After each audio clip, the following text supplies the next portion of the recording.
क्रांति की लहर पैदा होने वाली है और वो देखो हरियाणा के किस कोने में फूटेगी। उस धरती से क्रांति की लहर मेरे को उस आंकड़ों से पता चल रहा है कि फूटेगी, क्योंकि वो एक छोटी धरती नहीं है। जिस धरती के ऊपर शहीद आजम भगत सिंह ने उस बेसमेंट में बैठ करके बम बनाए थे, उस धरती को मैं छोटी अनाम धरती नहीं कह सकता, अनाम धरती नहीं है।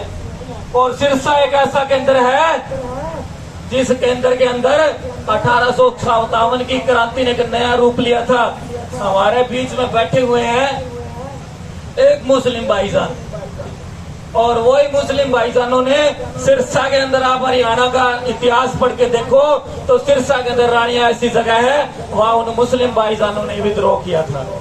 तो साथियों, अब जो क्रांति जो है वो फूट चुकी है, सिर्फ और सिर्फ उसको एक नया रूप देना है। सुभाष चंद्र बोस ने कहा था ना कि तुम मुझे खून दो और मैं तुम्हें आजादी दूंगा। तो साथियों, वो जो प्याला था ना, जिस प्याले के अंदर सभी ने अपना खून इकट्ठा किया था और उसमें कलम डबो करके उस हलफनामे पर हस्ताक्षर किया था, यदि किसी के मन में संदेह हो तो दिल्ली के लाल किले के अंदर संग्रहालय बना हुआ, संग्रहालय के 34 नंबर शीशे के अंदर वो प्याला पड़ा हुआ है, आप जाके देख सकते हैं, जिसमें वो लाल खून था और चयन किए थे। साथियों, कोई इतिहास ऐसे नहीं है, हम इतिहास से उन शहीदों के खून जो है वो भूलना बैठा हुआ है, एक आम आदमी नहीं बैठा हुआ है। तो आज जो हमारा खून है वो आजाद भारत की तरह, पहले की तरह उस खूनी हस्ताक्षर तो नहीं, लेकिन एक हिंद की सेना के काम आ रहा है।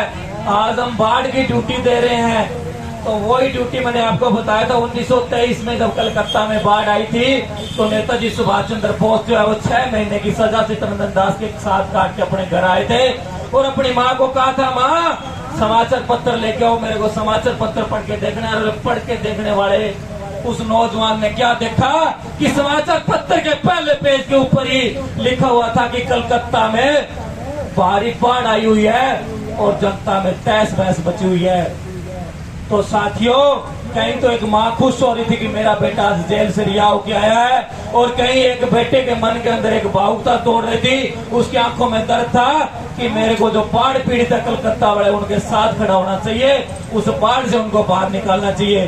तो वैसे ही उन शहीदों का खून, उन शहीदों की जान, हमारे जो साथी है वो बाढ़ पीड़ितों की सहायता के लिए इस गग्गर के किनारे के ऊपर बांध बनाने के लिए लगे हुए थे। मैं उन साथियों को वंदन करता हूं, एक बार उन साथियों के लिए जोरदार तालियां।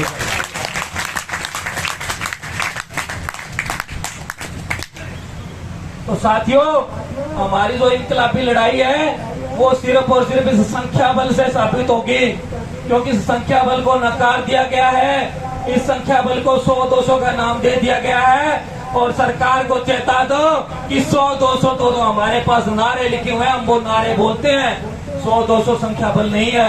ये ललकार आई है और अंतिम कहना चाहता हूँ कि कौन मृत्यु होती है और दुश्मन यदि ललकारे तो हमारी मौत मृत्यु होती है। तो हमने हमारी मौत मृत्यु नहीं करवानी है, ठीक है, हमें ललकार दी गई है तो मौत मृत्यु नहीं होनी चाहिए हमारी।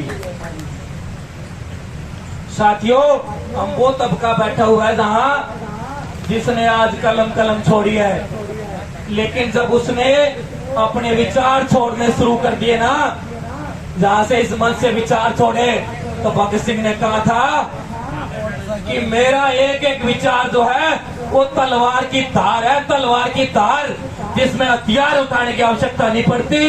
दिल्ली से विचार की गूंज उठती है तो पूरे भारतवर्ष में दौड़ती है। और साथियों, हम ऐसी धरती सिरसा में बैठे हुए हैं कि हमारे विचार जहां से उठ करके जमुनानगर, पंचकुला, चंडीगढ़ तक ही नहीं जा रहे हैं, हमारे विचार इधर राजस्थान की धरती जयपुर तक और इधर पंजाब के अंदर भी जा रहे हैं। हम दोनों राज्यों के बीच में बैठे हुए हैं। तो साथियों, साथ लगते राज्यों को भी पता है कि हरियाणा के अंदर लिपिक जो वो हड़ताल के ऊपर बैठे हुए हैं।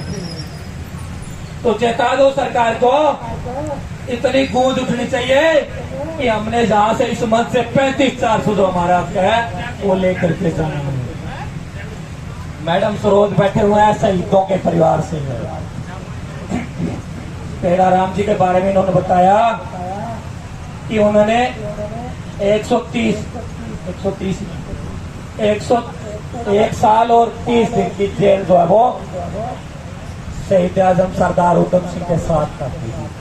बड़े ही गर्व की बात है, एक बार ताली हो जाए। ठीक है कि हम शहीदों के परिवार से वाकई बैठे हुए, हमारे पास एक जीता जागता उदाहरण है। पेड़ा राम जी ने वो सजा काटी थी और वो 31 जुलाई आने वाली है। और मैं सभी साथियों से अपील करता हूँ, 31 जुलाई 1940 को शहीद आजम उधम सिंह को फांसी दी गई थी और हमने 31 जुलाई 1940 को शहीद आजम उधम सिंह को इस मंच से जरूर याद करना है। यदि हमारी हड़ताल 31 जुलाई तक चलती है तो हमने उनको इस मंच से जरूर याद करना है। और आज के माहौल को देख करके मेरे को तो ऐसे लग रहा था कि हम इस मंच से ही आज का प्रोग्राम देख के लग रहा था कि 15 अगस्त ही बना करके जाएंगे। वो आजादी का झंडा है, वो झंडा जहीं गाड़ करके जाएंगे। आजादी हमने नहीं बनाई है। भाईजान ताली बजा रहे हैं, इनसे मेरे को याद आ गया कि आपने काकोरी कांड सुना हुआ, इतिहास में एक काकोरी कांड हुआ था कि क्रांतिकारियों ने चलती हुई ट्रेन से अंग्रेजों का खजाना लूट लिया था। हरदोई से लखनऊ ट्रेन जा रही